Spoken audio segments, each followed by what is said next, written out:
जे की तैयारी करने के लिए जैसे होमवर्क वगैरह शुरू हो रहा है, ऑलराइट। तो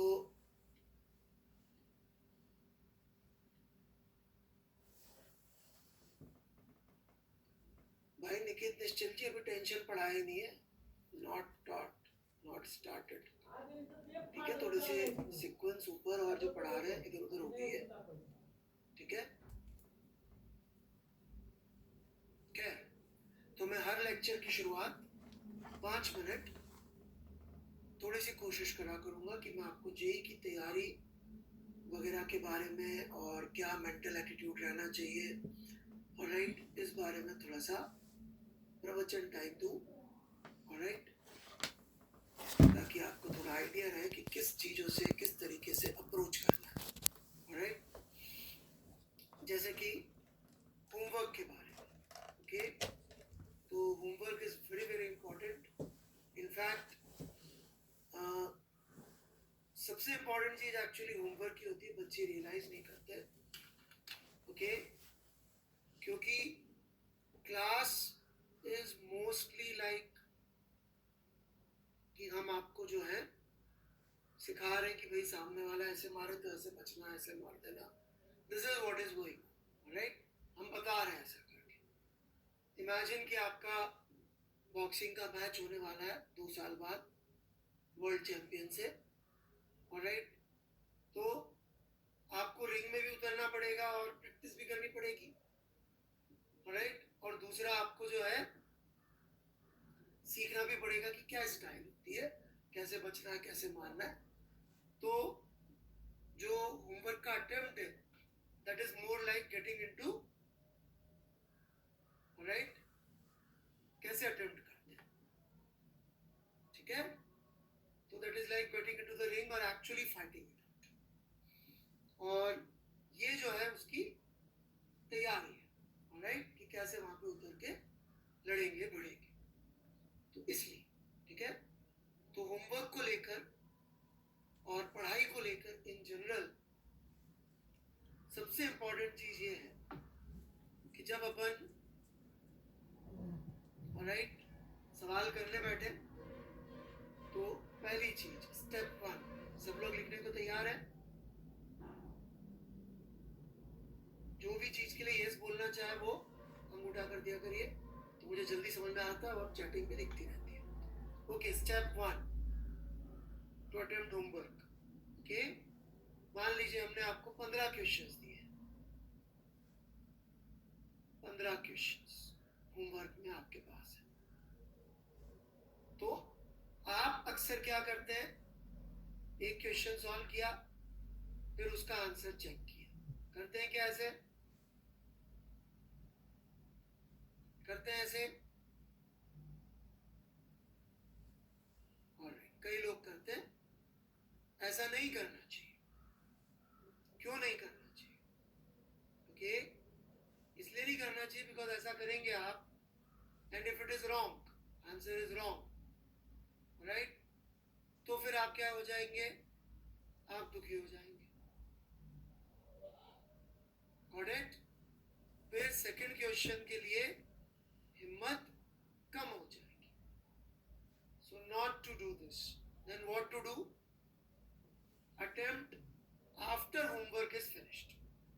लिख लीजिएगा, attempt after you attempted at least 15 questions. लिखा?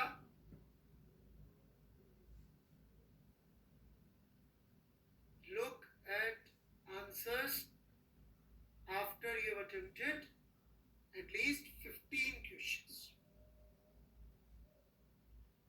लिख ली बात? हाँ बिल्कुल, कॉपी में लिखना, और क्या लिखेंगे, ठीक है। दूसरी चीज, थ्योरी। जो अपन ने थ्योरी पढ़ी फिजिक्स में, मैथ्स में, केमिस्ट्री में, ऑलराइट, उसको अपन बंद रखें या ओपन रख के होमवर्क करते हैं?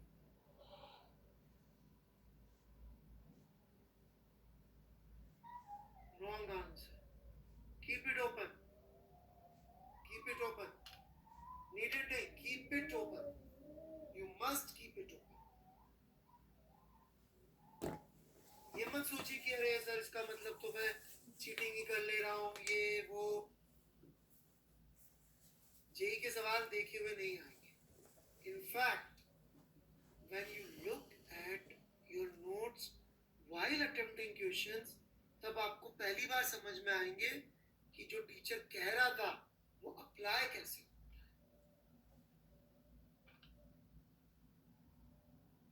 हम कोई ऐसे सवाल नहीं देते जो नोट से उठ के सीधे फॉर्मूले लग जाते।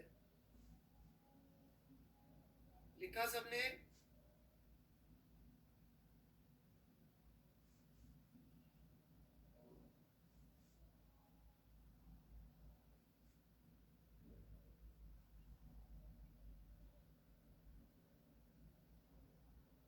कोई डाउट है समझने में? यस मत लिखें, राइट? डाउट है तो पूछ लें।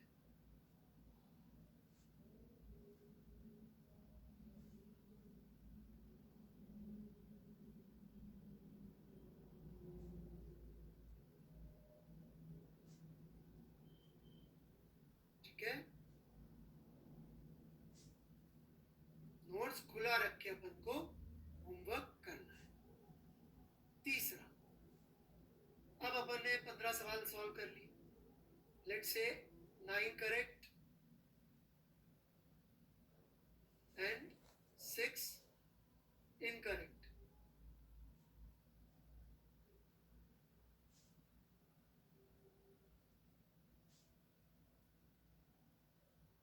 Right, 6 incorrect.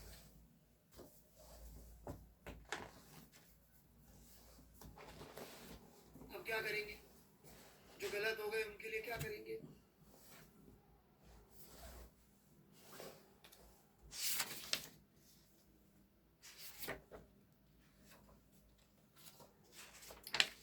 रीअटेम्प्ट करेंगे। कब रीअटेम्प्ट करेंगे? When to reattempt? एक बार राइट नाउ आप देख सकते हैं, एक बार, only once now, once now. ठीक है, and then after 2 hours, after 2 hours. क्यों आफ्टर 2 आवर्स? क्यों आफ्टर 2 आवर्स? क्योंकि क्या होता है मेरे बच्चों, उस समय यदि आपने कोई गलती करी होती तो दिखेगी नहीं। सवाल में लिखा हुआ था x is greater than 0 और अपन ने ध्यान नहीं दिया उस समय, तो उस समय कितनी बार भी देख लें x is greater than 0 नहीं दिखेगा। लेकिन 2 घंटे बाद फ्रेश माइंड से देखेंगे तो मिस्टेक दिखने के चांसेस बढ़ जाएंगे। Got it?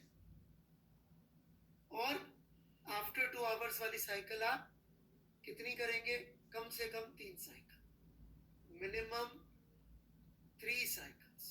3 साइकिल्स का मतलब 2 घंटे बाद किया, लेट से 6 में से 2 हो गए, 2 करेक्ट, 4 इनकरेक्ट। अब ये 4 इनकरेक्ट कब करेंगे अपन वापस? Again after 2 hours. Give up नहीं मारना है, गिव अप नहीं मारना है। सारे करेक्ट हो गए तो बहुत अच्छी बात है, और होमवर्क कर लीजिए।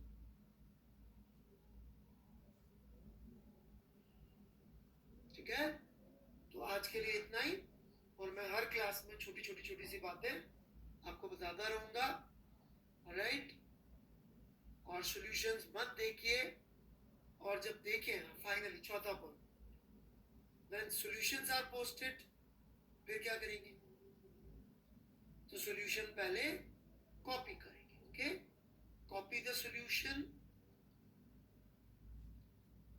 फिर क्या करेंगे? सॉल्यूशन कॉपी करने के बाद सॉल्यूशन कॉपी करने के बाद वो पेज पलट देंगे जहां पे सॉल्यूशन आपने कॉपी किया था, और फिर से उसे लिखने की कोशिश करेंगे, देखेंगे आंसर आया कि नहीं आया।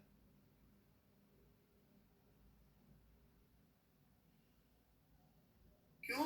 क्योंकि जब बिना देखे लिखने की कोशिश करेंगे तब आप निश्चित रूप से जिस स्टेप पे कन्विंस नहीं थे वो स्टेप पे अटक जाएंगे। मैं फिर से बता देता हूँ, जिनको समझ में नहीं आया, अपन ने अप्रोच किया, सवाल को कॉपी कर लिया, जो सॉल्यूशन लिखा था अपन डाल देते उसके ऊपर सॉल्यूशन, ठीक है, सॉल्यूशन डाल दिया अपन ने, तो पीडीएफ में जो सॉल्यूशन था अपन ने कॉपी में लिख लिया। अब उसको बंद कर दिया, अब एक फ्रेश कागज पे फिर से वो सॉल्यूशन अपन ने कॉपी कर सॉल्व करने की कोशिश की, लिख लिया, अब उसको बंद कर दिया, अब एक फ्रेश कागज पे फिर से वो सॉल्यूशन अपन ने कॉपी कर याद करके सॉल्व करने की कोशिश की, राइट। जब अपन ने उसको फ्रेश कागज पे सॉल्व करने की कोशिश करी, तो फिर अपन क्या पाएंगे कि यदि अपन से किसी स्टेप में अटक रहे, इसका मतलब वो स्टेप अपन ने उस समय मान ली थी समझ में आ गया, और वो समझ में नहीं आ रही, तो वो स्टेप है जो अपन को समझनी है। Everybody got it? हाँ, हर सब्जेक्ट की अलग अलग कॉपियां बनाइए, होमवर्क की और हर चीज की, ठीक है। कोई डाउट है पढ़ाई के तरीके में इसमें तो बोलिएगा, मैं आगे और तरीके बताऊंगा, सब्जेक्ट्स कैसे बैलेंस करने ये भी बताऊंगा, अपने टाइम को मैक्सिमम यूटिलाइज कैसे करना ये भी बताऊंगा। All of you are know, मतलब नो किस चीज की, राइट। तो ये सब चीजें मैं रोज 5 से 10 मिनट शुरू में बताया, ठीक है।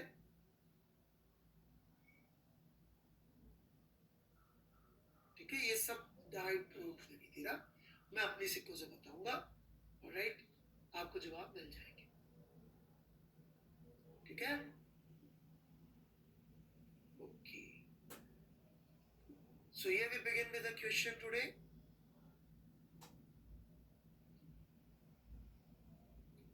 ये जो भी सवाल है इनके जवाब मैं अगली क्लास में दूंगा। अभय कुमार जी, आपका सवाल अच्छा है, पर अगली क्लास में, ठीक है।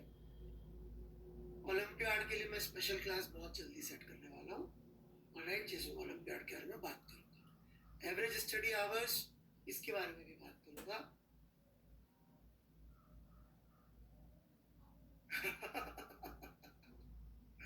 Can I pursue IIT without chemistry? No, but how much chemistry to study, इसके बारे में जरूर बात करूंगा, ऑलराइट, I'll help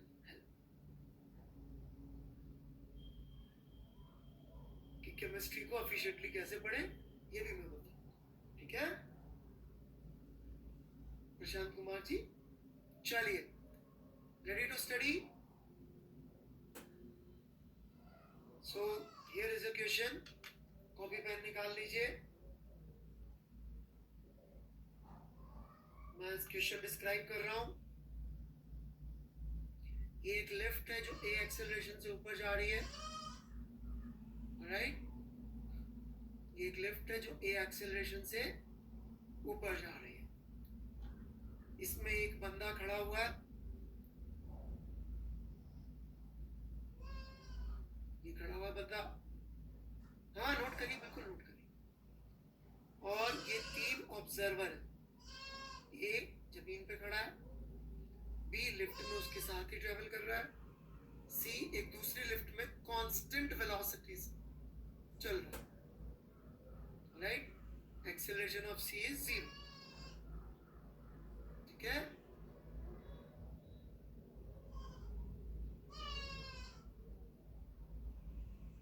हमने इन लोगों से बोला इस m का FBD बनाना है, these are the 3 FBDs that we got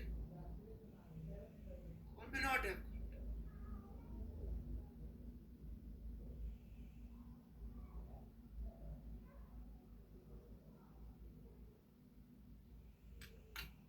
हाँ नोट करिए ना, मैं कहाँ कुछ कर रहा हूँ, तो कहानी सुनाते जा रहा हूँ, नोट भी करते जाइए,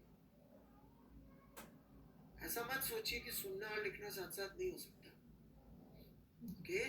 मैं आपको बड़ा एक सीक्रेट बताता हूँ दिमाग का, हालांकि टाइम तो निकल गया सीक्रेट बताने का, बट फिर भी हमारा दिमाग हमेशा 2 चीजों के बीच में ऑसिलेट होता है, राइट। आपको ध्यान से जब लग रहा होता है ना, पढ़ रहे होते सर मैं बहुत ध्यान से पढ़ रहा हूँ, आपका दिमाग कहीं और जा रहा होता है, राइट। तो always try to keep both the things of study, वो ऑसिलेट तो करेगा ही करेगा, पर्सन एम का एफबीडी बनाना है, राइट? और ऑब्जर्वर ये रहे ए, बी और C. A is on ground, B is within the lift, C is in another lift with zero acceleration, और सबने अलग अलग एफबीडी बना के दिए, राइट? कारपेंटर जी, पिछली क्लास में आप ध्यान नहीं दिए थे, प्लीज पिछली क्लास ध्यान से सुनिए, राइट? ठीक है, तो किसने कौन सा फ्री बॉडी डायग्राम बनाया होगा? इसके लिए 4 ऑप्शन यहाँ पर हैं, राइट? अब तक सवाल लिख लिया होगा आपने.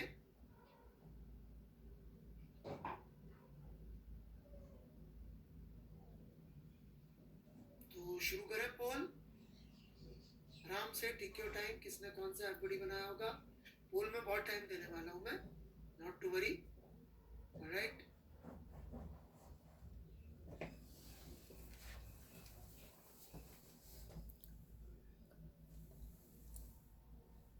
बहुत टाइम है पोल के लिए, मैंने बढ़ा दिया टाइम. ओके, 1 मिनट और है आपके पास, और बढ़ा देता हूं, आप ट्राई करते जाइए. 2 मिनट है, अब से 2 मिनट.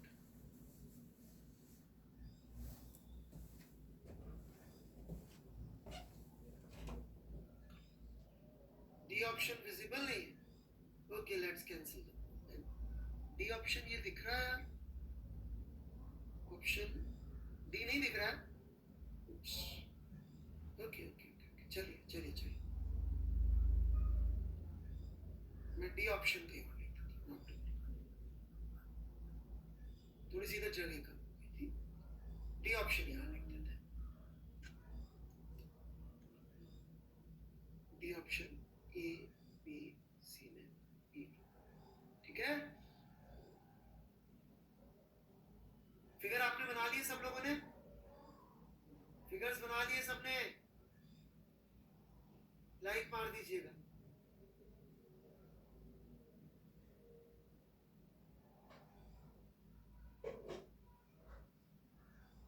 अच्छा, आंसर पता पड़ जाता है क्या? उप्स, मुझे नहीं पता. कोई बात नहीं, आई डोंट थिंक सबको समझ में आया होगा. समझ में आ गया तो आगे बढ़ते हैं.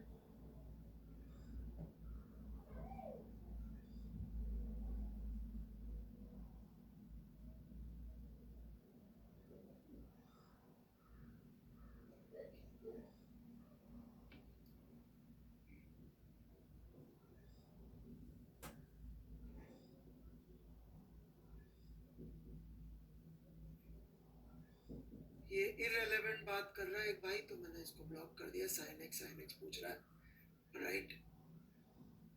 मैं यहाँ पढ़ाने आया हूँ फिजिक्स, जो मैं पढ़ा रहा हूँ उसमें से पूछिए, नहीं तो will be blocked each time, every time. So anyway, the correct answer of this question is D.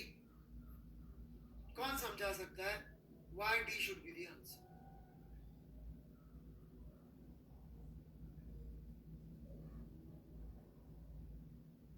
लिखिए आप.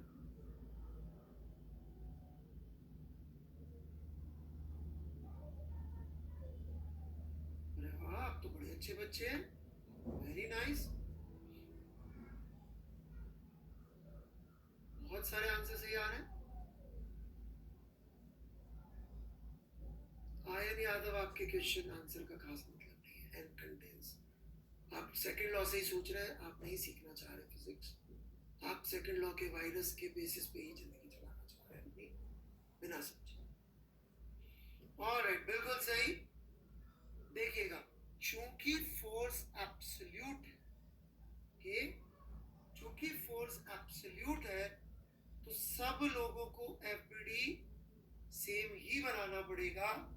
अलग अलग एफबीडी नहीं बना सकते. Everybody has to make same free body diagram, क्योंकि force does not depend on the observer. लिख लीजिए पहली चीज, पहला पॉइंट सब लोग लिख लें, लिख के लाइक मार दें. Force does not depend depend on observer. Nishant यहाँ पे 12th की क्लास की बात करेंगे, मैं ब्लॉक कर दूंगा। यू कैन मैसेज मी, मैं एक मैसेज का रिप्लाई करता हूँ। इररिलेवेंट एक भी बात मैं नहीं बर्दाश्त करूंगा। आपको पढ़ना है पढ़िए, नहीं पढ़ना है बहुत जगह जा सकते हैं आप, बहुत सारे teachers. Do not spam the chat box, please, Mr. Nishan. And if I do not answer your any doubts from now onwards, you will know the reason. For 3 days, I am not going to answer your doubts here or in 12. Even if you stay with me. जो सिखा रहे हो वो तो सीखना नहीं।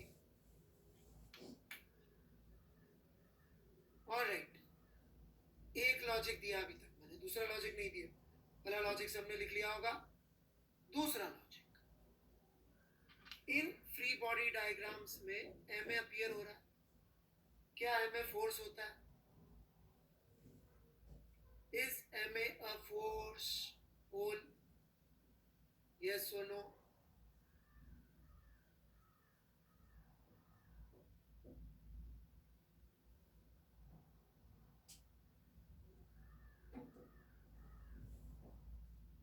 नहीं, जिनको सीरियसली जो मैं पढ़ा रहा हूँ वो पढ़ना है वो आए। बाकी लोगों के लिए अनअकैडमी प्लेटफॉर्म पे बहुत अच्छे अच्छे टीचर्स की फैसिलिटी है, प्लीज उधर जाओ। मैं बहुत स्ट्रिक्टली पढ़ाता हूँ, बहुत दिल से पढ़ाता हूँ। कि बहुत टीचर्स अवेलेबल नहीं हो ना, मैं तो मना ही नहीं कर रहा। I am a semi retired person.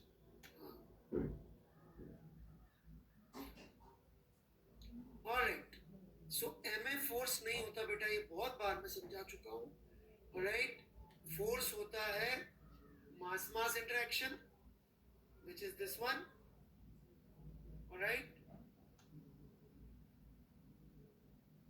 और चार्ज इंटरेक्शन से आया हुआ। सो या तो नॉर्मल हो सकता है या एमजी हो सकता है, और कोई फोर्स यहाँ पे नहीं हो सकता। ये सारी बातें सुन के कई लोगों के दिमाग में एक चीज चल रही होगी कि सर फिर नॉर्मल का वैल्यू ये वो। Are we discussing second law right now?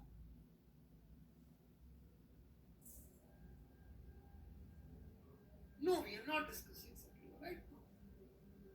हम बोल रहे भैया इस आदमी पर लग रहा फोर्स बनाना है,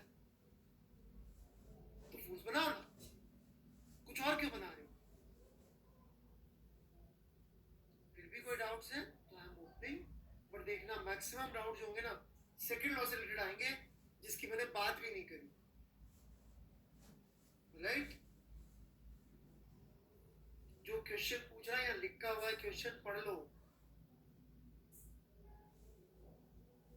आई हैव ओपन द क्वेश्चन, लिखा हुआ है सार्थक गोटवाल जी क्वेश्चन। जितनी बार आपने लिखा ना उतनी बार में तो वहां पे आप पढ़ सकते थे। What is the dash dash dash?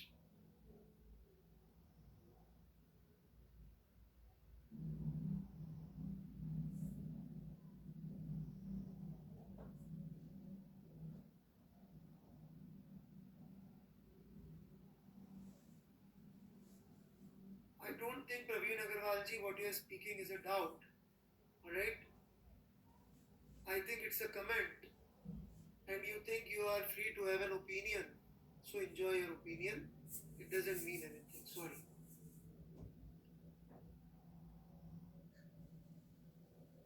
Are वाला केस क्यों ठीक नहीं होगा समझा दीजिए। क्योंकि MA is not a force।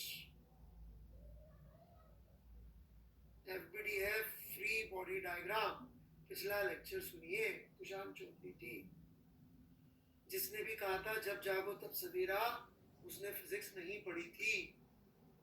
Physics में आज जागो पिछला ना मालूम हो तो सिर्फ अंधेरा। Force acting by left, force क्या भूत है?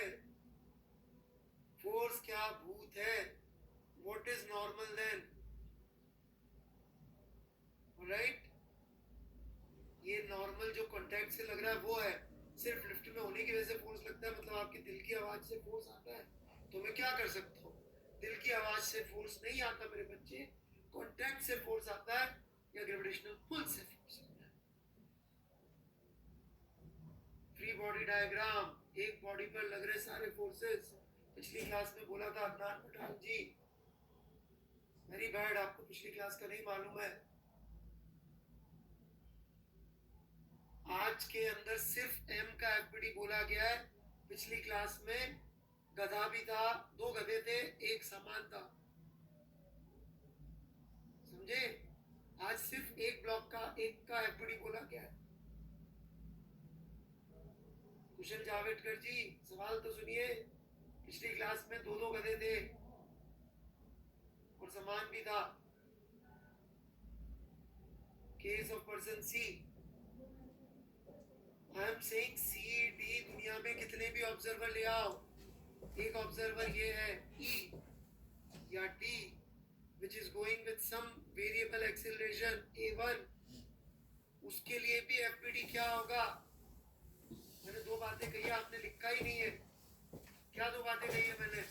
Force does not depend on observer, you have not written even that. So bad Aditya ji, आपने लिखा ही नहीं होगा कॉपी में।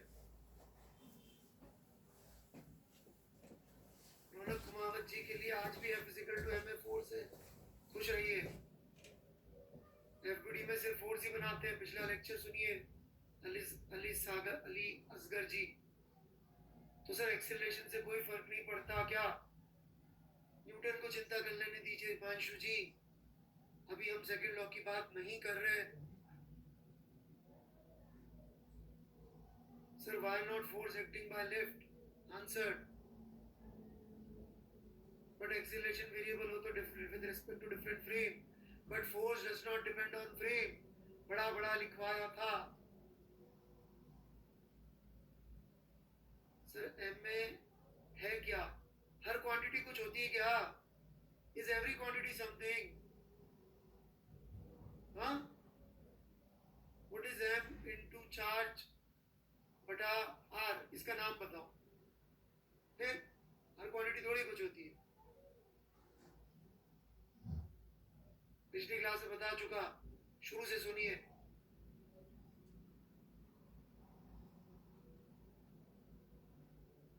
इररिलेवेंट, लेकिन अच्छा डाउट है Vishay Vasthana ji, so I will wait to answer this.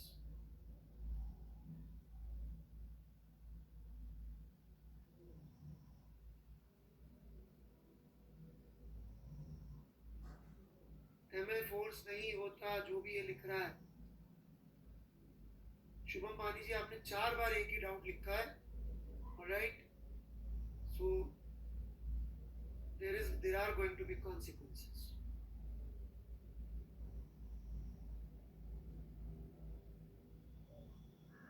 दो बातें सब कितने लोगों की कॉपी में लिखी हुई है? Force is independent of observer and MA is not force. और ये दोनों बातें आपको नहीं पता मेरे बच्चों, तो प्लीज पिछला लेक्चर सुनिए। आज सीधे उठ के नहीं सीख सकते बेटा, फिजिक्स है। यहाँ पे मुझे रोज मैं रिजिड बॉडी डायनामिक्स की तैयारी करा रहा हूँ, जिसमें 4 महीने लगते हैं पहुंचने में।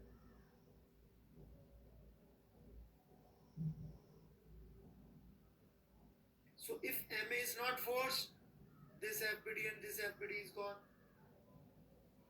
and it cannot be different from for different observers. So only possibility is normal and mg. Problem क्या? आप सेकंड लॉ सोच रहे कि मेरे को सेकंड लॉ मैं फोर्स नहीं बनाऊंगा सही, मैं फोर्स ऐसे लिखूं कि सेकंड लॉ लग जाए। सेकंड लॉ गलत लगाने के चक्कर में आप फोर्स भी गलत कर रहे हैं, आप कॉस गलत कर रहे हैं, तो अफेक्ट कैसे सही आएगा? पहले अपन कॉस सही लिखेंगे, फिर अफेक्ट सही समझ में आएगा ना।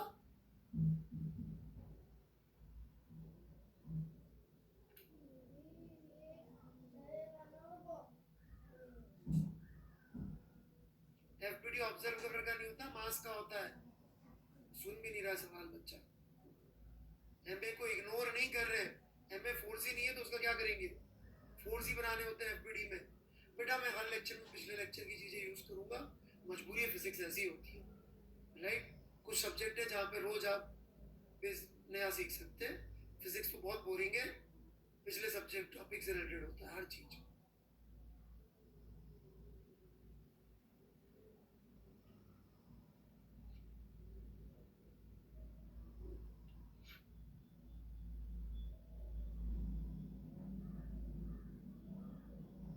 इन FBD we draw only force. किस पे फोर्स बनाते हैं, ऑब्जर्वर पे कि बॉडी पे? दूसरा reason is M is not force. Right, मैंने 10 बार बोल दिया, प्रोबेबली आप लिखना ही नहीं चाह रहे. चलिए मैं आगे बढ़ूंगा. जी को एक्सीलरेशन ड्यू टू ग्रेविटी क्यों कहते हैं, मैं अभी आंसर दूंगा इसका. ठीक है, थोड़ी देर में पूछ लीजिएगा. मैंने विषय अस्थाना जी का भी डाउट रखा हुआ है, आपका भी आंसर देना. ठीक है, कितने लोगों को समझ में आई दोनों बातें?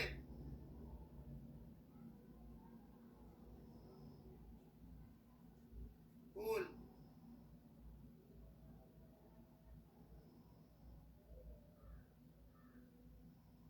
कभी भी 15% लोगों को नहीं समझ में आई है. ये इसका एक ही रीजन हो सकता है, मैंने पिछली क्लास नहीं करी अटेंड. ये नई क्लास लाइव में आके बैठ जाते हैं भाई लोग. मैं पूछूंगा तो ईमानदारी से आंसर भी नहीं देंगे.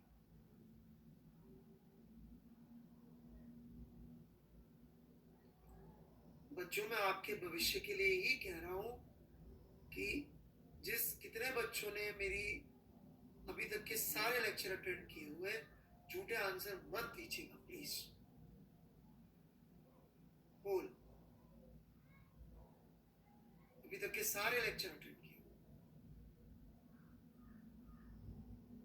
तो आप कनेक्ट कर पा रहे होंगे ना बेटा मेरी पिछली सारी चीजों से, कि नहीं कर पा रहे? कोई आज नया थोड़ी पढ़ा रहा हूं यार. तो जो बच्चा बेचारा शुरू से एक एक लेक्चर अटेंड कर रहा है, उसको मैं कितनी बार बेचारा वो एक ही बात सुनेगा?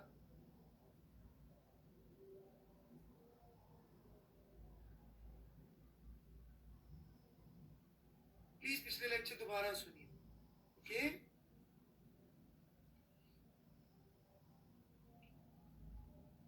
ये सारी बेसिक बातें जो मैंने 10 बार प्रूव करी हुई है, उनमें कोई डाउट है तो बोलो. सबसे अच्छी बात, जिन बच्चों को समझ में आ रहा है उनमें से किसी ने भी ऑलराइट सेकंड लॉ वाली बात नहीं पूछी. I am so happy about it.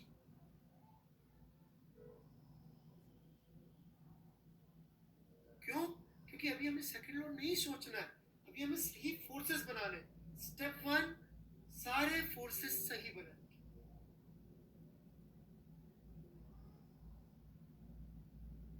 Right. Step 2, अब सोचेंगे क्या करना. फोर्सेस तो सही बना ले.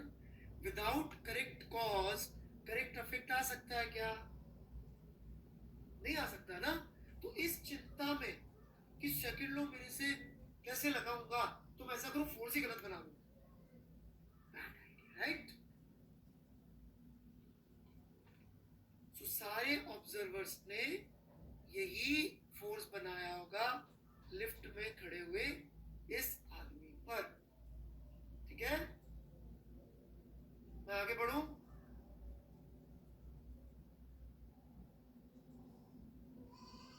चलिए,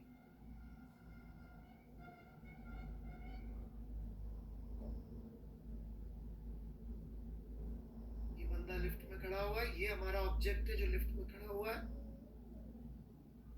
एम मास का. ठीक है,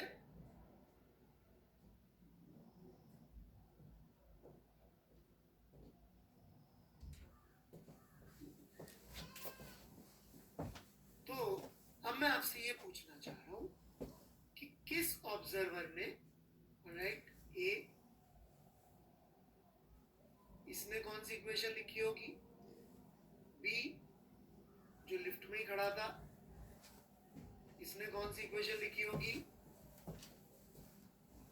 सी, ऑब्जर्वर, इसने कौन सी इक्वेशन लिखी होगी?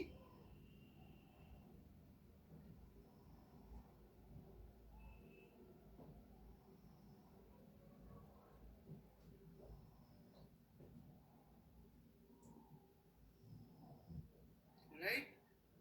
ये 3 इक्वेशंस लिखी है बच्चों, किसने कौन सी इक्वेशन लिखी होगी?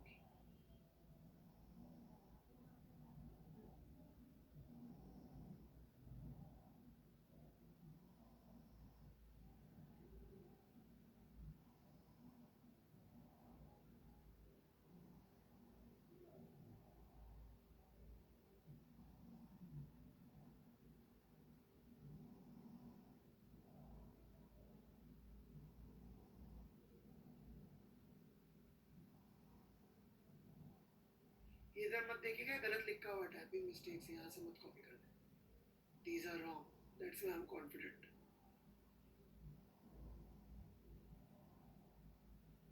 Okay.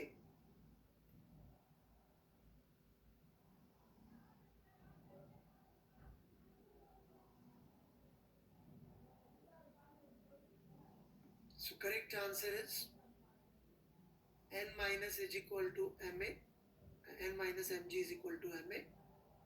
ये लिखिए a ने, ये लिखिए c ने, क्योंकि इन दोनों को इसका एक्सेलरेशन m का कितना दिखाई देगा, एक्सेलरेशन ये दिखाई देगा. ऑलराइट, और ये इक्वेशन लिखी होगी b में. Can all of them be right? Or some of them is right and some of them are wrong?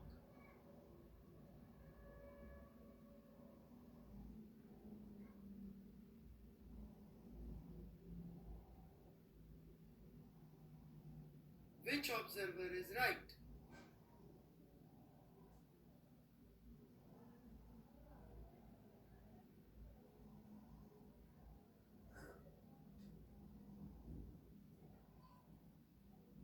Which observer is right and why, and which observer is wrong and why? पूरा आराम से यहाँ पे chat में लिखिए.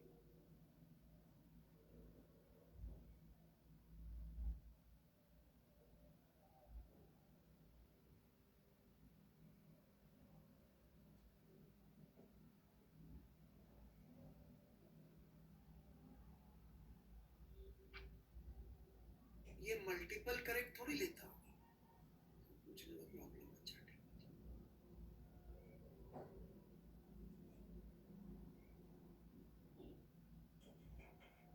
Okay, सो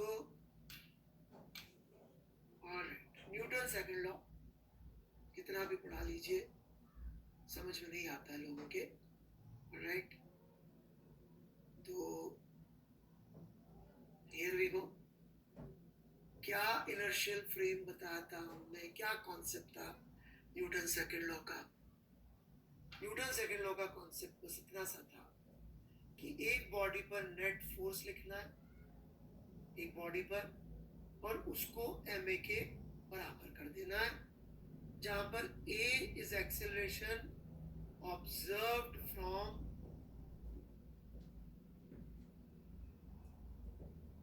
inertial observer.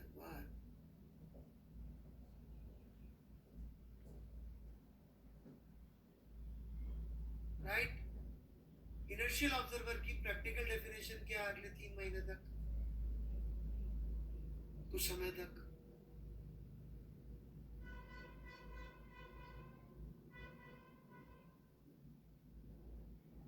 कौन है इनमें से inertial observers? वर्क, कौन कौन है inertial observer?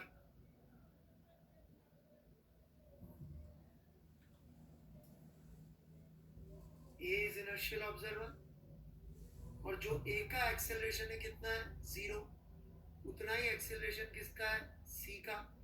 So C is also inertial observer.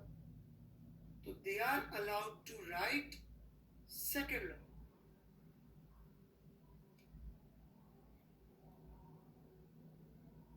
Right?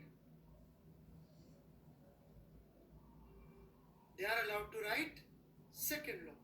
But observer B, who is himself accelerating, is he allowed to write second law? Let's say एक observer होता D, going with some acceleration a1, is he allowed to write equation of second law? Why not? Because he is accelerating with respect to Earth.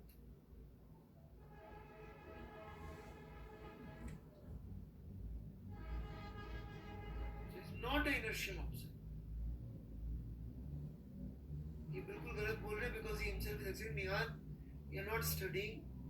Okay, जो भी पढ़ाते हैं आप उसको भूल जाते हैं. और रोज नया सोचते हैं कि आज मैं नया जीरो से शुरू करूंगा। फिजिक्स ऐसे नहीं चलती mister.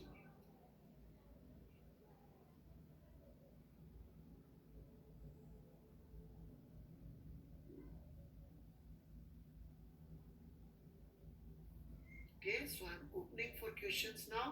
Please keep it relevant so I can answer and help everyone. Okay.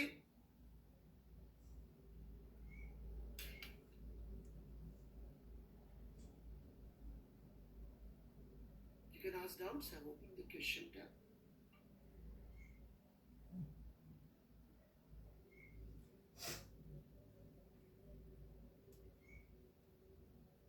जिनको समझ में आ गया बेटा लॉजिक लिख लीजिए कॉपी में, वेट मत करिए।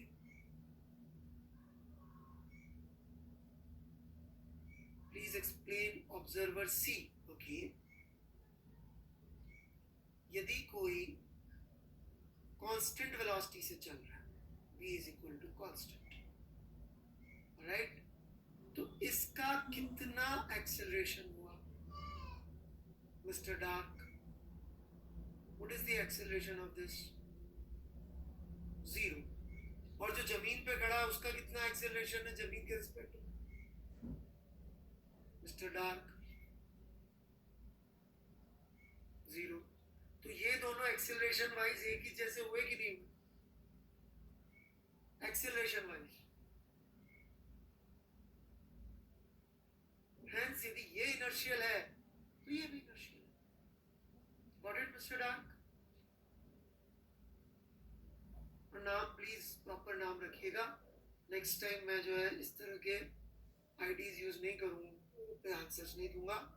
राइट, जो माँ बाप ने नाम रखा है वो यहाँ पे हाइजेनबर्ग या ऐसे नाम रख सकते हैं, साइंटिस्ट के नाम पे रख सकते हैं, टेस्ला, रामानुजन, राइट, आर्यभट्ट।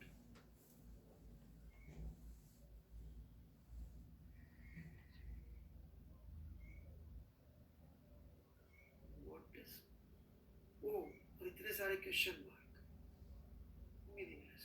अच्छा नहीं पूछेंगे तो मैं जवाब नहीं दूंगा। Sir can we say in this question, can we say तो सवाल ही गड़बड़ होते हैं, राइट। मैं सेकंड लॉ क्या होता है बहुत बार समझा चुका हूँ डांगी जी, आपको तो 3-4 बार उधर आंसर दे चुका हूँ, right. So please Tejas Goyal sir means equation written by Q. Q तो कोई इक्वेशन लिख ही नहीं रहा है, बी लिख रहा है बेटा, क्यू कोई इक्वेशन नहीं लिख रहा है। पर आपका यदि सवाल मैं चेंज कर दूं थोड़ा सा तो बहुत लोगों का डाउट क्लियर हो जाएगा। तो यहाँ पर क्यू की जगह by B is wrong because वो जो एक्सेलरेशन लिख रहा है, न्यूटन सेकंड लॉ की कंडीशन क्या थी कि जो एक्सेलरेशन लिखना है वो हर कोई लिख सकता है क्या? यहाँ पे is everyone allowed to write acceleration here? No, who is allowed to write? Observer on earth under 2 conditions. And is B inertial? B is non-inertial. So he is not allowed to write or relate F is equal to ma. In fact, यदि B से पूछेंगे तो बोलेगा F net is not equal to M. समझिएगा मेरी बात? उसके लिए सेकंड लॉ ट्रू ही नहीं है B के लिए। वो F सही लिख ले, एक्सेशन जो उसको दिख रहा है वो लिख ले, बट वो ये माने कि दोनों रिलेटेड है तो वो बात ही गलत है, क्योंकि लॉ कंडीशनल है, सबके लिए ट्रू नहीं है। तो जिसके लिए ट्रू नहीं है उसके लिए एक्सेलरेशन का कॉज फोर्स है ऐसा जरूरी नहीं है मिस्टर तेजस गोयल।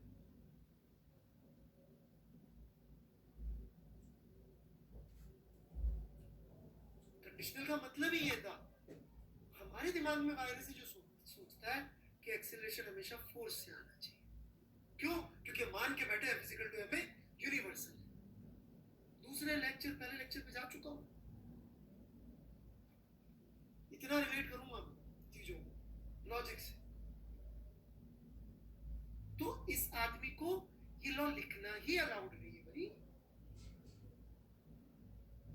उसके लिए acceleration can come without even force.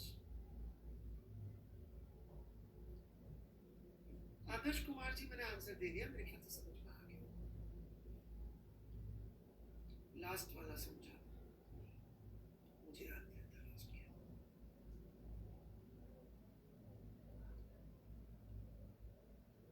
New student शुरू से सुनिए, रौनक कुमावत जी सुनिए बेटा, शुरू से सुनिए, एक एक चीज समझा रखी है। If B is not allowed, why is writing equation? अब यश गौतम वो नहीं लिख रहा, मैं लिख रहा हूं तुम्हें कंफ्यूज करने के लिए, ताकि तुम गलत करो, समझे यश गौतम? वो नहीं लिख रहा, मैं लिख रहा हूं कि देखो बी ऐसा लिखा होगा, ताकि मैं आपको बेवकूफ बना सकूं और आप गलतियां कर सको। आपको सिखाने के लिए मैंने लिखी है बी कौन है। सारे सवाल एक जैसे याद है।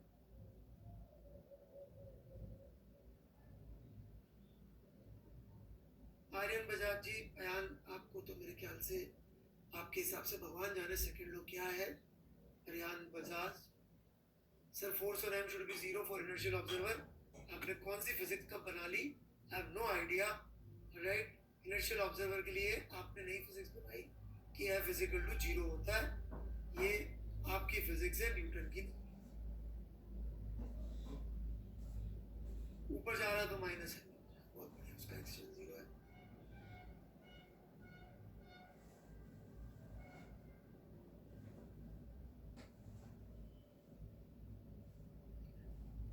आपको अभी इतना डिटेल में जाने की जरूरत नहीं है कूलम्बिक फोर्सेस के बारे में, 12th में जरूर समझाऊंगा मैं, ये अभी नहीं समझा सकते। सर हाउ इज इनर्शियल मैंने समझा दिया है, उसका एक्सेलरेशन इज जीरो, और लिफ्ट छोड़ के वो अर्थ, अब जैसे ये बच्चा बोल रहा है how if is moving up earth is rotating, तो बेटा लिफ्ट में जाता है तो अर्थ छोड़ के भाग जाता है क्या है? अर्थ छोड़ के भाग जाता है? लिफ्ट जिस कॉलम पे चलती है अर्थ से अटैच नहीं है क्या मेरे बच्चे? कैसी बातें कर रहा है? चेंज की चिंता क्यों कर रहे हैं? मैं कैलकुलस सिखाऊंगा ना यार।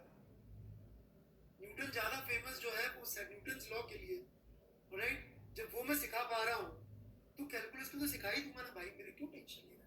चेंज को कैसे हैंडल करना है मैं सिखा, चिंता नहीं।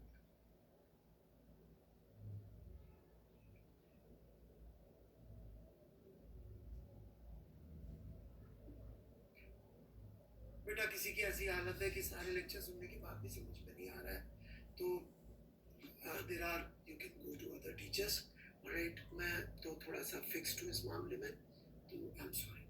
Okay,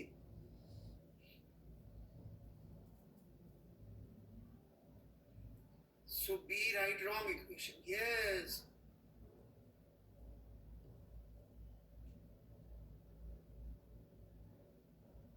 So what?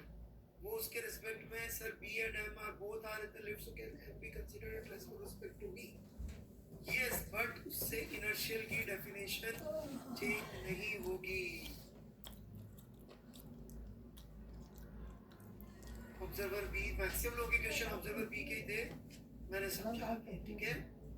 चलिए मैं आगे बढ़ूंगा, मैं आगे बढ़ू भाई लोग, मैक्सिमम लोग के डाउट मैंने दे दिए।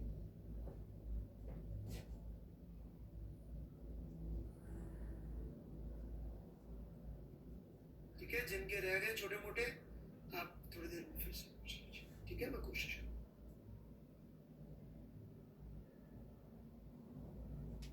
All right,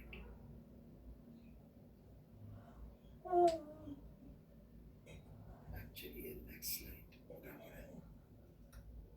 what is the weight of man shown by weighing machine? ये होना चाहिए।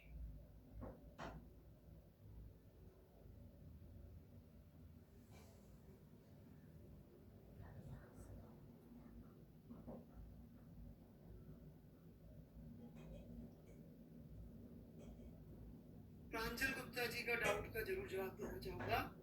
बेटा ये ध्यान से देखिएगा, इनर्शियल फ्रेम की डेफिनेशन की ये फर्स्ट कंडीशन है कि सेकंड कंडीशन है बच्चों? इनर्शियल फ्रेम की फर्स्ट कंडीशन की second condition? First, very good. Pranjal Gupta ji note देखिए, पहले फर्स्ट कंडीशन ढूंढिए। सो इसको यूज नहीं कर सकते इसलिए हमने क्या बोल दिया था, काम चलाओ इनर्शियल फ्रेम क्या है फिलहाल, अर्थ है, अर्थ से काम चला, राइट। कासर जी मैंने जवाब दे दिया होगा, अभी जितने मेरे से हो सकते हैं मैं दे रहा हूँ, बार बार यहाँ मत लिखिए, यदि मैं जवाब दे सक रहा हूँ तो दे रहा हूँ। बेटा लैग हो गया तो गेट गुड इंटरनेट कनेक्शन, वहाँ पे 200 बच्चे या जितने बच्चे और बैठे मैं वो उनके लिए कैसे करूँ।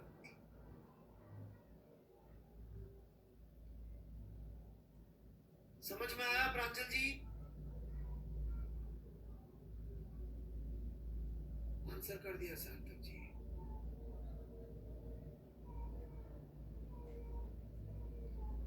ये देखिए, ये भाई साहब अभी तक एन और एम जी को थर्ड लो पेयर मानते, राइट? क्यों भाई सुप्रीत राज, पिछली क्लास अटेंड करी क्या आपने? ईमानदारी से यस और नो लिखिएगा। क्या आपने पिछली क्लास अटेंड करी है सुप्रीत पाल जी? यस और no? I am waiting for your answer in chat, quick.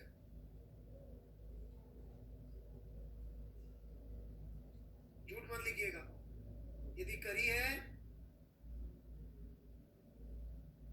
तो वहां पे एन और M G third law, N और एम जी इक्वल होना जरूरी है। By which law of physics N must be equal to M G भाई? By which law of physics?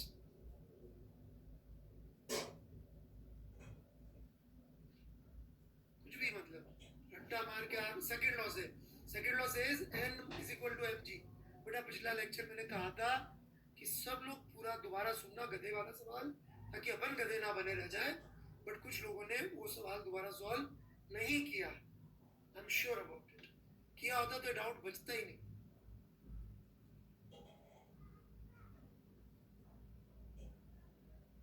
चलिए जी, पता नहीं आप लोगों को समझ में नहीं आ रहा, वो जो गधे पे बैठा हुआ था वो किसको रिप्रेजेंट कर रहा था, सोचेगा इस विषय में।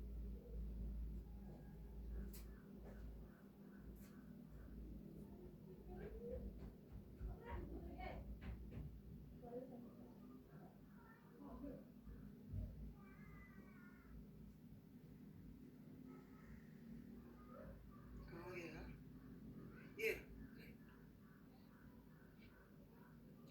So what is the weight shown by the weight of man shown by weighing machine? This is the question. All right. सारा लॉजिक जो मैंने समझाया यहाँ लिखा हुआ है, तो जो वेट शो किया जाएगा, यार ये बीएसी उल्टे हो गए इसमें, मुझे पता नहीं क्यों ऐसा लग रहा है। ये अंदर था क्या? ये सब गड़बड़ लिखा हुआ इस तरफ। ओके, आप तो लॉजिक समझ लीजिए, राइट? ये सारा मैं समझा चुका हूँ, तो हेंस मैं सीधे सीधे आगे बता देता हूँ कहानी। ये सारा समझा चुका हूँ मैं कि n minus M G is equal to M A, this is the correct equation. और यही n का थर्ड लॉ पेयर जो इस आदमी पे लग रहा था, राइट? इसका थर्ड लॉ पेयर किस पे लग रहा होगा? यदि वो वेइंग मशीन पे खड़ा था तो उस वेइंग मशीन पे लग रहा होगा, राइट? लग रहा होगा नहीं लग रहा होगा third law pair? Plank weighing machine किस पे भी खड़ा, राइट? इसको मैं n डैश लिख देता हूँ। So n minus M G is equal to M A by second law, and by second law n की value is M G plus M A, and n dash must be equal to n by third law.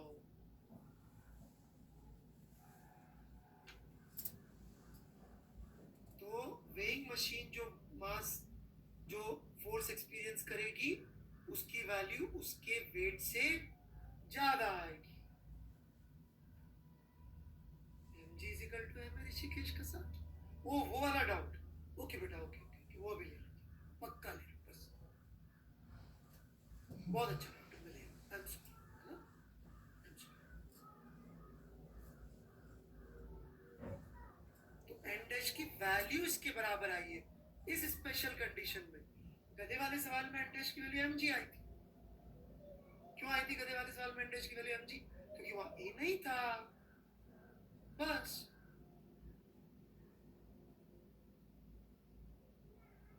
Weighing machine का जो top part है बेटा, उस पे जो force लग रहा है वेइंग मशीन वही नापती है बच्चे।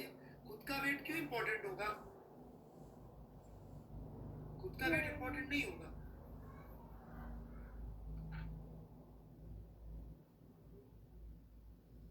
ठीक है, ठीक है चेतन जी, वेरी गुड।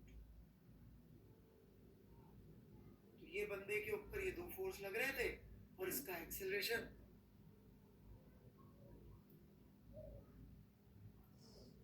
ए था, तो अपन ने इसके लिए ये सेकंड लॉ लिख दी, N minus M G is equal to M. कहां से लिखा? ऐसे ऑब्जर्वर से जिसको इसका एक्सेलरेशन दिख रहा था।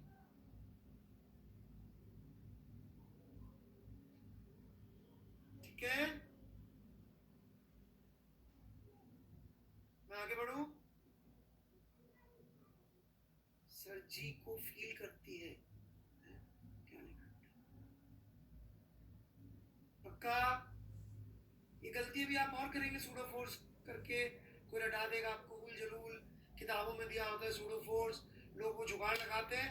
उस जुगाड़ से होता क्या है, रिजिड बॉडी जहां पर अपन को फ्रेम की बहुत प्रॉब्लम हो, बहुत जरूरत पड़ती है, जिसके जेई में सबसे ज्यादा सवाल आते हैं, वहां जाके अपन गलत करते हैं। इसलिए अपन को ये तरीके से सीखना बहुत जरूरी है। फिजिक्स का सेंट्रल कॉन्सेप्ट है ये समझना कि देखने वाला कौन है, और इसकी तैयारी आज करना आसान है। रिजिड बॉडी में 25 नई चीजें और चल रही होंगी, 25 नई चीजें और चल रही होंगी। टीचर क्या करते हैं, बच्चों के लिए न्यूटन्स लॉ सिंपल बनाने के लिए यहाँ पे जुगाड़ सिखा देते हैं, बिकॉज उनका अजम्पशन है कि देखो यार रिजिड बॉडी तो आनी नहीं है किसी को, क्योंकि रिजिड बॉडी जिसको आगे उसका जेई में सिलेक्शन हो जाए। समझे मेरी बात? तो चूंकि जब रिजिड बॉडी आनी ही नहीं है, तो अपन कम से कम न्यूटन्स लॉ तो अच्छा पढ़ा ले। बच्चों से न्यूटन्स लॉ के सवाल तो सॉल्व हो जाए, अच्छा नहीं न्यूटन्स लॉ के सवाल तो अच्छे सॉल्व हो जाए, तो इसके लिए जुगाड़ सीख लेते हैं कि न्यूटन्स लॉ जो है ना वो फास्ट कर जाए। आप विश्वास नहीं करेंगे, मुझे न्यूटन्स लॉ में ज्यादा टाइम लगता है कंपेयर टू रिजिड बॉडी।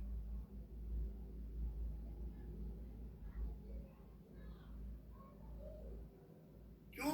क्योंकि मेरे को न्यूटन लॉ मैंने एक बार सिखा दिए, तो मेरे पास इतना क्लियर चीजें हो गई है कि अब मैं बहुत आराम से आगे बढ़ सकता हूँ। ठीक है, Pranjal Gupta rigid body dynamics is the most valuable chapter.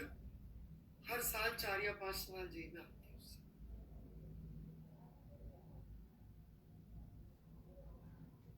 ठीक है, चलिए जी मैं आगे बढ़ रहा हूँ। एक छोटा सा डाउट, फिर हम आगे बढ़ेंगे। पढ़ो।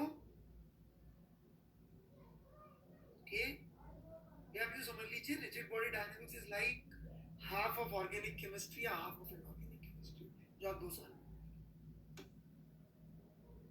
अराउंड हाफ या 1/3 ऑफ टोटल ऑर्गेनिक या इनऑर्गेनिक केमिस्ट्री जो आप पढ़ेंगे, that is rigid body dynamics. अब सोचिए,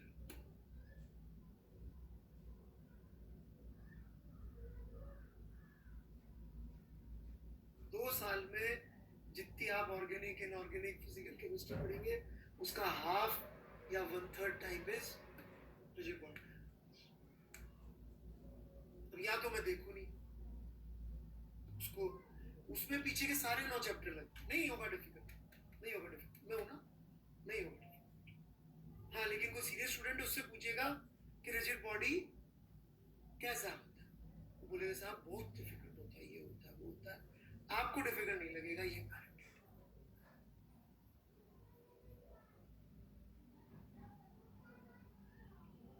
चलिए, एक सवाल मुझसे बच्चे बार बार पूछ रहे हैं, मैं उसका आंसर जरूर देना चाहूंगा। राइट, दैट इज ये mg में जो g आता है, इसको सारी दुनिया एक्सेलरेशन ड्यू टू ग्रेविटी कहती है। ठीक है, कहती है कि नहीं कहती है?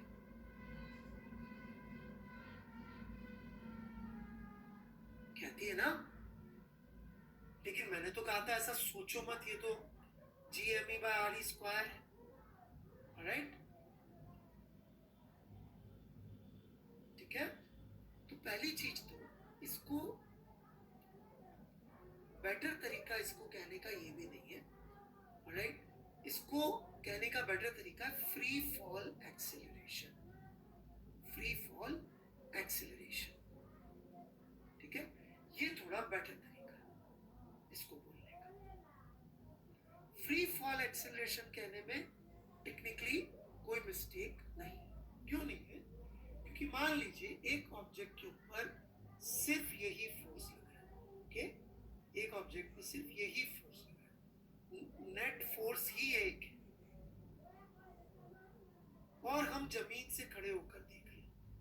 मेरी बात समझिएगा, एक ऑब्जेक्ट है जिसपे सिर्फ एक ही फोर्स लग रहा है, G by RE square into R।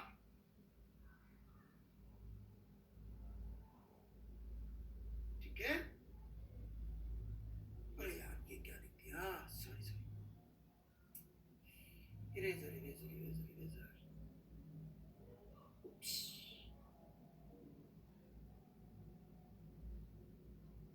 Right, ये फोर्स लग रहा है। अब यदि ये बंदा इस ऑब्जेक्ट के लिए न्यूटन सेकंड लॉ लगाएगा तो m इंटू एक्सेलरेशन, और इस टर्म को सिर्फ ग्रेविटेशनल पुल लग रहा हो, right? Only gravity is acting, only gravity is acting को टेक्निकली फ्री फॉल बोलते हैं। क्या बोलते हैं? Free fall. Only gravity is acting क्या बोलते हैं? Free fall. तो जब इसको सॉल्व करेंगे तो हर ऑब्जेक्ट के लिए m तो बार बार कट जाएगा, ये m तो बार बार कट जाएगा, और ये जो वैल्यू आएगी उन बॉडीज के लिए जिन पे only gravity is acting bar bar same आएगी कि नहीं आएगी? सेम आएगी। सेम आएगी तो बड़े लोगों ने इसका एक नाम और एक कांस्टेंट दे दिया g। लेकिन यदि हम ये सोचना शुरू कर दें कि बॉडी mg से एक्सेलरेट हो रही है जिसपे भी ग्रेविटी का फोर्स लग रहा है, तो वो गलत हो जाएगा, क्योंकि न्यूटन सेकंड लॉ के लिए हमें नेट फोर्स लिखना होता है। नेट, नेट मतलब उस पर लग रहे सारे फोर्स। तो डाउट क्लियर हुआ?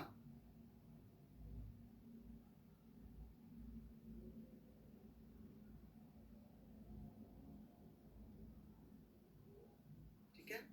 और विशर्वस्थाना जी, अभी जो आपके सवाल का जवाब है मैं नहीं दूंगा बहुत ज्यादा डिटेल में। Alright, distance the centre of two bodies spherical that can be treated as point mass, ये वाली जो कहानी है बेटा, इसके लिए मुझे थोड़ा सा आपको पेशेंस रखनी पड़ेगी। जब मैं 12th में ग्रेविटेशन चैप्टर पढ़ाऊंगा तब मैं इसका आंसर दे दूंगा बेटा, है ना? 12th में जब हम पढ़ाते हैं, 11th में नहीं, हम 12th में पढ़ाते हैं बेटा, तब हम आंसर दे देंगे। ठीक है? तेजस गोयल, मेरे 3 स्टूडेंट्स के फुल आउट ऑफ फुल दोनों पेपर में आए हुए जेई के एग्जाम में। राइट, 3 स्टूडेंट्स जो हैं, सुबह का पेपर शाम के पेपर दोनों में फुल आउट ऑफ फुल आया। राइट, तो संभव तो होगा इसी। बढ़े आगे।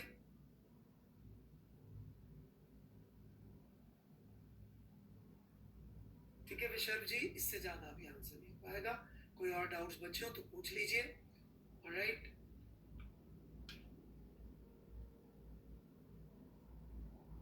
जो पढ़ा है उससे रिलेटेड, नहीं तो मैं आगे पढ़ना चाहूंगा। नहीं आयुष अग्रवाल जी, ये कोई रिलेटेड डाउट नहीं है बेटे, सो आई एम सॉरी। जो पढ़ा रहा हूँ उससे रिलेटेड डाउट मुझे जरूर। ठीक है, ग्रेविटेशनल फोर्स की डिटेल में हम नहीं जाएंगे। हाँ जी बेटा, इस केस में आदित्य कृष्णा जी, इस केस में नेट फोर्स जब फ्रीली फॉलिंग है, ओनली ग्रेविटी इज एक्टिंग, क्या लिखा बने बेटे? ओनली ग्रेविटी इज एक्टिंग, तो एक ही फोर्स होगा, तो क्या हो जाएगा? mg हो जाएगा। हाँ, कंडीशनल है ना, g लग रहा है सिर्फ, only g is acting. Daksh Gupta ji, only g is acting, तो कंडीशनल हो गया ना।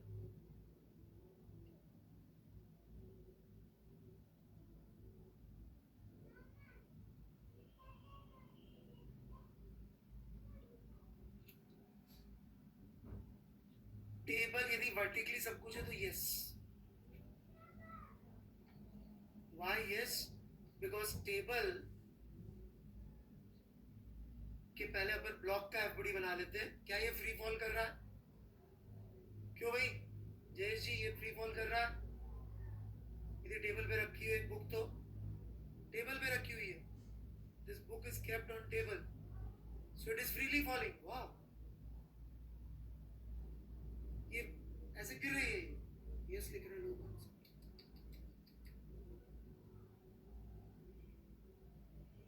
It is not. तो क्यों नहीं गिर रही होगी? बिकॉज ये टेबल को पुश कर रही है नीचे,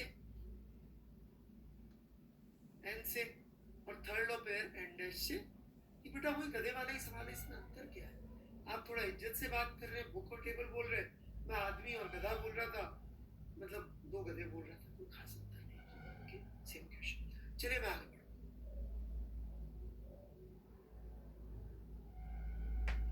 ऋषिकेश कासट, बेटा आप ध्यान नहीं दे रहे, so sorry. Body she was moving, तो उसको एक्सेलरेशन एल में दिख रहा होगा। कितना एक्सेलरेशन था कासट जी? सी का कितना एक्सेलरेशन था? 0।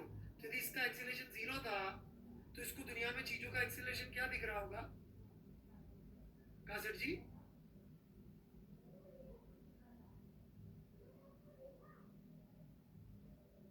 अर्थ पे खड़ी हुई इस आदमी का एक्सेलरेशन कितना दिख रहा होगा इसको?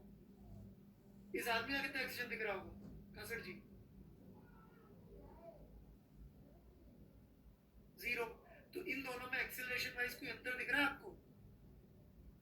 Are they not equivalent acceleration wise? They are not equivalent.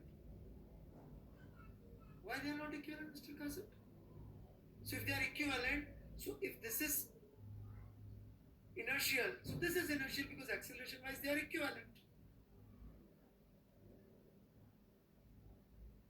That's it. दिल की आवाज मत सुनिए, न्यूटन की सुनिए।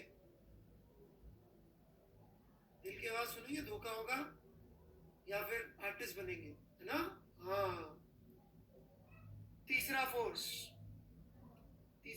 पढ़ाने के बाद ही मैं एग्जांपल्स ले पाऊंगा बच्चों। I need lot of theory to cover before I actually get into questions. हाँ लिख लीजिए दो मिनट, लिख लीजिए, मैं भी पानी P.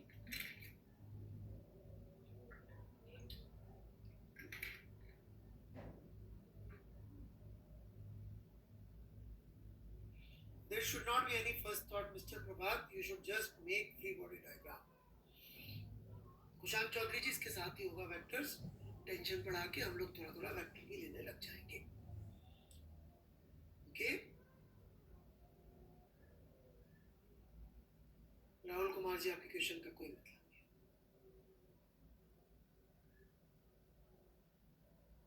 Milesh Dubey ji, I have been to museums, one in Amsterdam and Paris, which are dedicated to Van Gogh only. So I've not heard, I've seen actual Van Gogh paintings. और बेचारा गरीबी में मरा था क्योंकि दिल की आवाज सुनता था। Alright, I've spent whole day looking at Van Gogh's painting. That's why I'm relaxed in my life. Alright, कि जिसको पढ़ना है हाईवे और हाईवे, राइट? इसीलिए मैं कह रहा हूँ दिल की आवाज ना सुने, दिल की आवाज सुनेंगे। हाँ, मैं मेसी का बहुत बड़ा फैन हूँ। I have been to camp now, I have seen Messi playing. Alright, I have seen Messi playing also. I have been to camp now. और कुछ जानना मेरे बारे में? I've seen him live.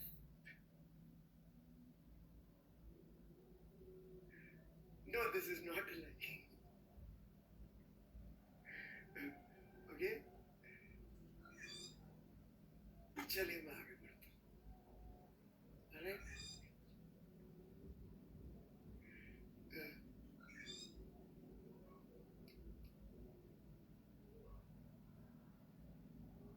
नहीं, मोदी से नहीं मिला, पढ़ाई कर लेते हैं। Alright, tension force. Yes, I like traveling a lot. चलिए मेरे बारे में बातें हो गई।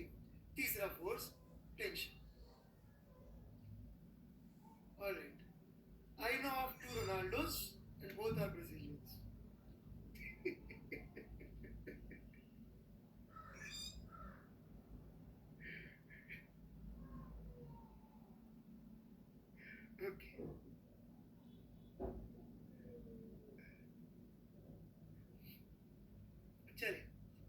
टेंशन फोर्स,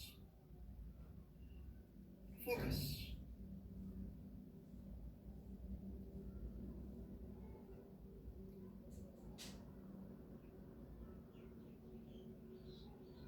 ये दो बंदे खड़े हैं यहाँ पे बच्चों, एक रस्सी है इनके पास में, ओके, और ये इस रस्सी को खींच रहे हैं, okay, they are pulling this, दोनों खींच रहे हैं, ओके, ठीक है।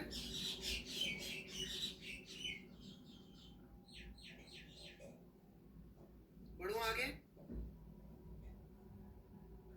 Alright, now let's try to analyse कि यहाँ पे चल क्या रहा है, ठीक है।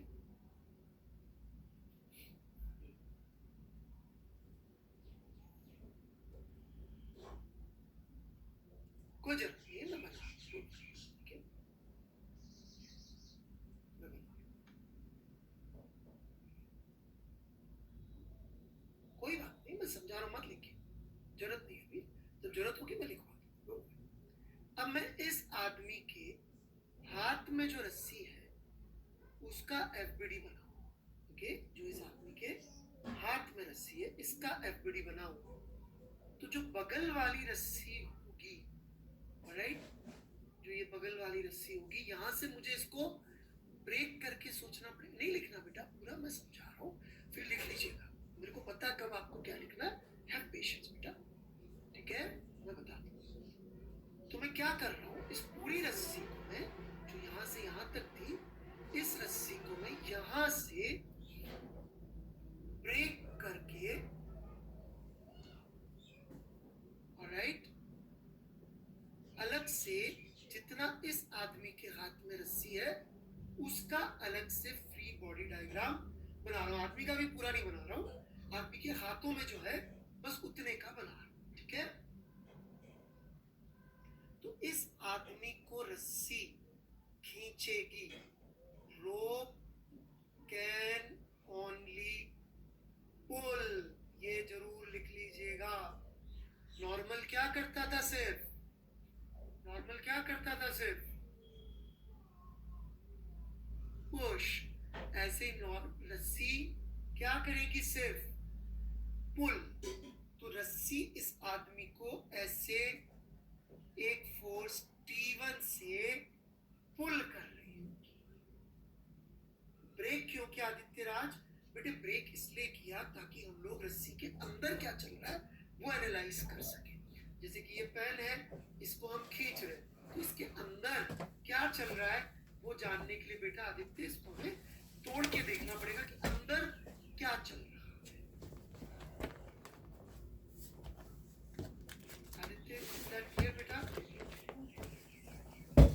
एक बार दोबारा लिख दो, ओके थैंक यू, ठीक है। इसलिए उसको अपन ब्रेक करके सोचते हैं। आप खुद सोचिए, जब अपन ने एक ब्लॉक के ऊपर दूसरा ब्लॉक रखा था, जैसे मेरा आईपैड पे ये मेरा फोन रखा हुआ है, राइट, तो इसको भी आप एक तरह से ब्रेक ही कर रहे हैं ना, दोनों को अलग करके सोच रहे हैं, इसलिए, ठीक है। ये T1 फोर्स इस रस्सी जो आदमी के हाथ में थी उस पे किसने लगाया, किसने लगाया वो फोर्स?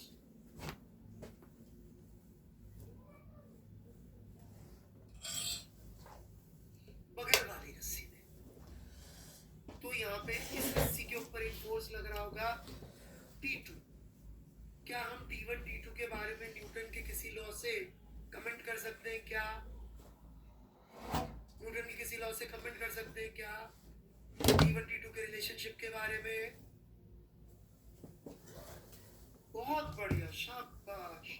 अब आपको न्यूटन के लॉ धीरे धीरे समझ में आ रहे हैं, बहुत सारे बच्चों को आ रहे हैं। यादव जी का पता नहीं वो लॉ क्यों नहीं पढ़ रहे।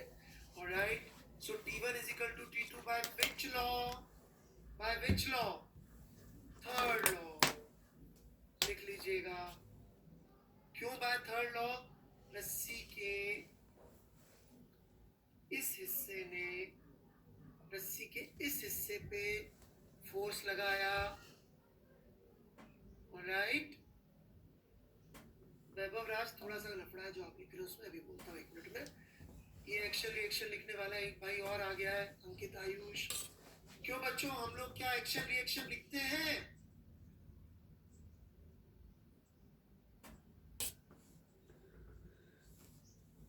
हैं हम एक्शन रिएक्शन.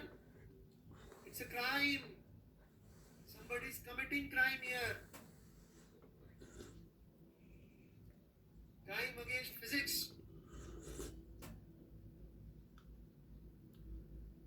घोर अपराध. पिछले लॉ नहीं पढ़े हैं. नरक की आग में जलोगे, ऐसा कुछ कहना चाहिए था. ऑलराइट, कोई पंडित होते तो क्या आगे बढ़ते. तो ये इस रस्सी ने इस पे फोर्स लगाया और इस रस्सी ने इस पे फोर्स लगाया. राइट. तो ये एक दूसरे के थर्ड लॉ पे है. बढ़ो आगे. अब इधर एक बंदा और खड़ा हुआ है, उसकी कहानी अलग से चल रही होगी, वो भी देखेंगे अपन. ठीक है बच्चों. जैसे इधर चल रही कहानी वैसे ही इधर भी एक फोर्स लगा होगा. Let me call it T3 applied by this man. ठीक है. और दोनों बंदे पकड़ के खड़े हुए, खींच रहे लेकिन खड़े हुए. ठीक है. यदि मैं सॉल्व करूंगा, कुछ करूंगा, ओके, तो T2 is equal to T3 आ जाएगा. ऐसा मैं कह रहा हूं. अभी बताया नहीं है कैसे आएगा. कोई बता सकता कैसे आएगा T2 is equal to T3 by which law? और कैसे लाएंगे T2 is equal to T3? Logic के साथ, न्यूटन के नाम के साथ. पूरा लॉजिक लिखिए. जल्दी लिखने की वो मत करिए. अच्छी तरह से पूरा जितना बड़ा लिखेंगे. ये देखो एक भाई ने रट रखा है, सेम रोप में टेंशन सेम होती है. बेटा रटो, तुम रटो, तुम्हारी वाट लगने वाली है. राइट.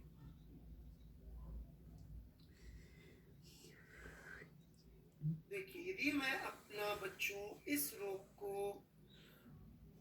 ऑलराइट, कलर कौन सा यार, ओके,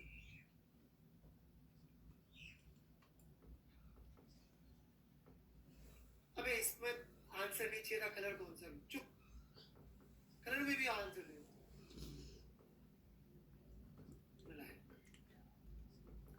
यार तुम्हारे कलर के चक्कर में मेरे को अभी कमरे खराब.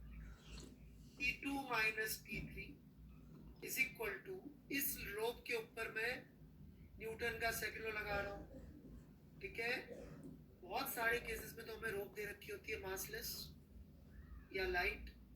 अभी मैं बताऊंगा ऐसा बात है. इनटू एक्सेलरेशन लिखूंगा मैं. फिलहाल ये दोनों यदि इसको पकड़ के खड़े हुए हैं, जैसा हमने बोला, stretch by both end get reason, सब बातें लिखी हुई है, अभी काम की नहीं है. ऑलराइट. ये दोनों पकड़ के खड़े हुए हैं तो हम एक्सेलरेशन के बारे में क्या कह सकते हैं? कितना होगा इसका एक्सेलरेशन? दोनों खींच रहे हैं, खड़े हुए हैं, 0. ये कहां से आया मेरे बच्चों? सेकंड लॉ से आया.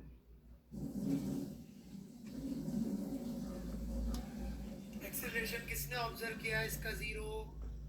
Who is the observer? कहां से ऑब्जर्व हुआ? अर्थ से ऑब्जर्व. तो क्या हम लोग सेकंड लॉ लगा सकते हैं? बिल्कुल लगा सकते हैं. लगाया, सॉल्व किया, T2 is equal to T3. आया समझ में कि नहीं आया? आया. एक सवाल ले लो इस पे अच्छा सा.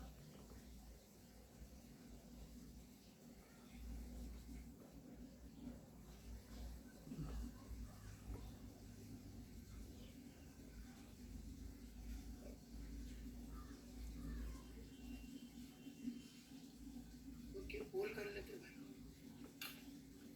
जिनको समझ में नहीं आया बाकी लोग डाउट लिखिए. डाउट लिखिए.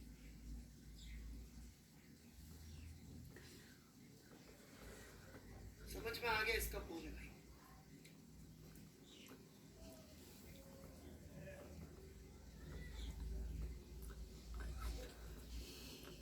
T2 और T3 फोर्स से बच्चे जो रस्सी में डेवलप हुए. टेंशन मतलब रस्सी में फोर्स जो डेवलप होता है. आप इसको खींचते हैं तो इस पेन को खींचूंगा तो इसके अंदर फोर्स डेवलप नहीं होगा. ठीक है. चलिए मैं दोबारा कोशिश करूंगा. कोई बात नहीं. ये दोनों थर्ड लॉ पे कह रहे हैं यहाँ में किसी को डाउट है तो पहले ये पूछ। T1 फोर्स है जो आदमी रोप पे लगा रहा है। mg को अभी हम नहीं ले रहे, अभी हम हॉरिजॉन्टल एनालिसिस कर रहे हैं बस, अभी हम लोग वर्टिकल की बात नहीं कर रहे।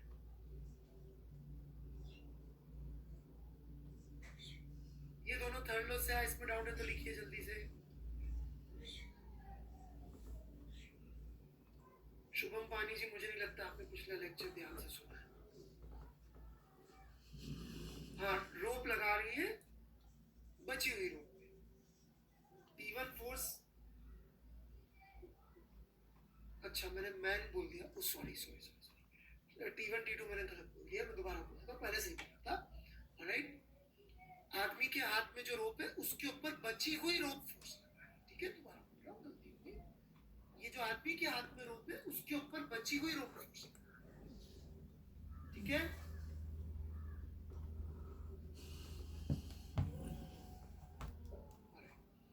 और ये रोप के ऊपर, ये जो रोप है, इस रोप के ऊपर ये आदमी फोर्स लगा है, मतलब फिर से T2 ये बची हुई रोप फोर्स लगा है, आदमी पता नहीं क्यों लगा है।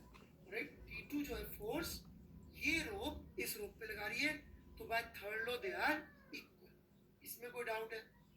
जल्दी कर, यस नो पोल कर दीजिए जल्दी से।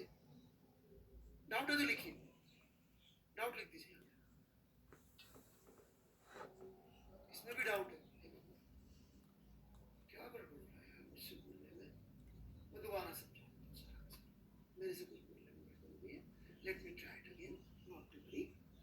ये एक बंदे ने रस्सी को पकड़ रखा है और दूसरा बंदा खींच रहा है, ठीक है यहाँ तक? ठीक है बच्चों, नो मतलब नो डाउट था, आई डोंट नो। अब अपन ने क्या किया, रस्सी का ये हिस्सा जो आदमी के हाथ में है, राइट, उसको अलग छोड़ दिया, और जो हिस्सा इधर बच गया, इनके बीच में इंटरैक्शन देख रहे। तो इस रस्सी ने, रस्सी के इस हिस्से को क्या किया होगा, पुल किया होगा T1 फोर्स से, ठीक है। और बाय थर्ड लॉ इस हिस्से को यदि मैं 1 या A कह दूं, तो इसने रस्सी के B हिस्से को पुल किया होगा T2 फोर्स से, तो T1 is equal to T2 by third law. इसमें कोई डाउट है भाई? If you have a doubt please write down here. If you have a doubt write down here, no मत लिखिए। T1 किसने अप्लाई किया सर? रस्सी के उस हिस्से ने जो कि आदमी के हाथ में।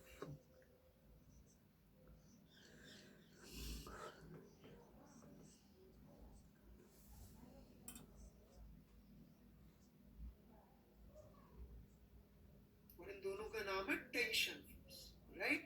ये बिल्कुल भी कॉन्ट्रैक्ट फोर्स नहीं है, ये पुल कर रहा है, ध्यान से देखिए, ये पुल कर रहा है। पुश कहां कर रहा है? बी वाले हिस्से को ये पुल कर रहा है, ठीक है। हम ऐसा सोचते हैं कांक्षा, रोप या रियल में ब्रेक का क्या मतलब है? जब मैं इसका एनालिसिस कर रहा हूं, मैं पूछूं मेरे हाथ और उंगली के बीच में कितना फोर्स लग रहा है, तो आप मेरी उंगली तोड़ दोगे, ऐसे थोड़ी होता है बेटा। इतनी हिंसक क्यों हो रही है आप?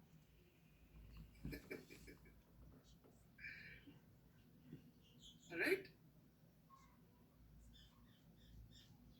अब इसी तरीके से हमने यहां बोला कि इस हिस्से पर रोप का वो हिस्सा जो इस आदमी के हाथ में, लेट्स कॉल इट C, वो पुल कर रहा होगा, तो ये T3 हो गया।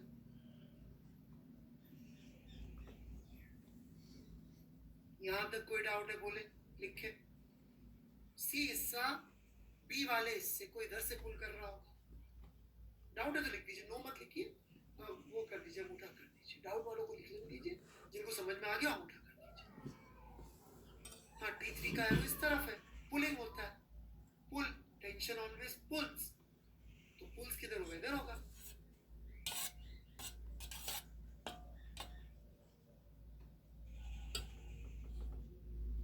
और कोई डाउट?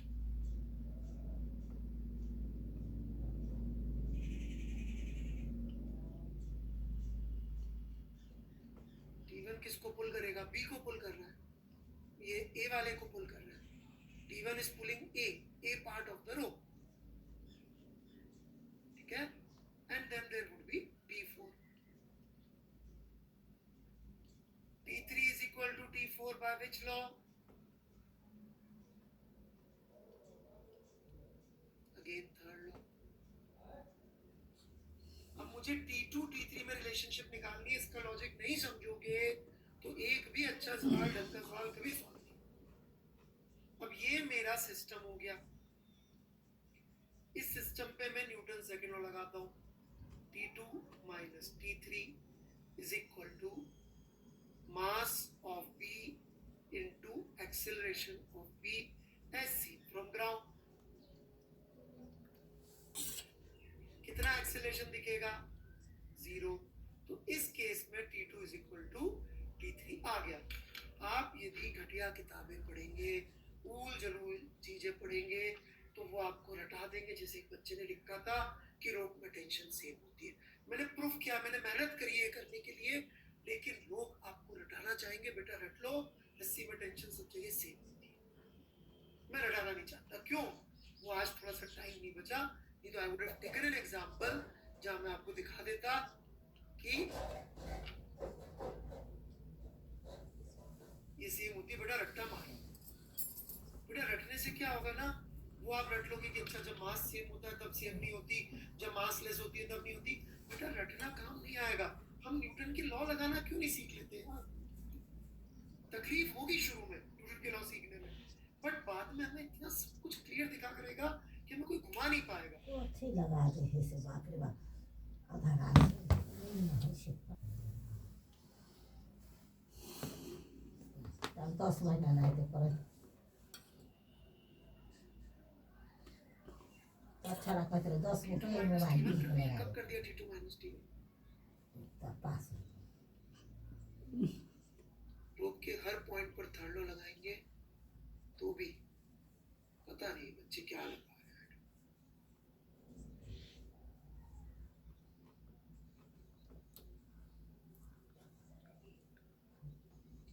हैं। MA of C is not complete, MA of C पता नहीं क्या लिखा है। Mass of B, this means mass of B, उसकी बात ही नहीं कर रहे हम लोग। ये बेटा टेंशन का नेचर है कि पुलिंग होती है, रस्सी नहीं टूट रही बेटा। अनुष्का राजपूत बेटा क्या कर रही है तू यार, राइट? हमारी फिजिक्स की रस्सी अनब्रेकेबल होती है, फिजिक्स की कोई चीज नहीं तोड़ रही अभी, राइट? MB वाला समझ मुझे, MA तो कुछ है ही नहीं।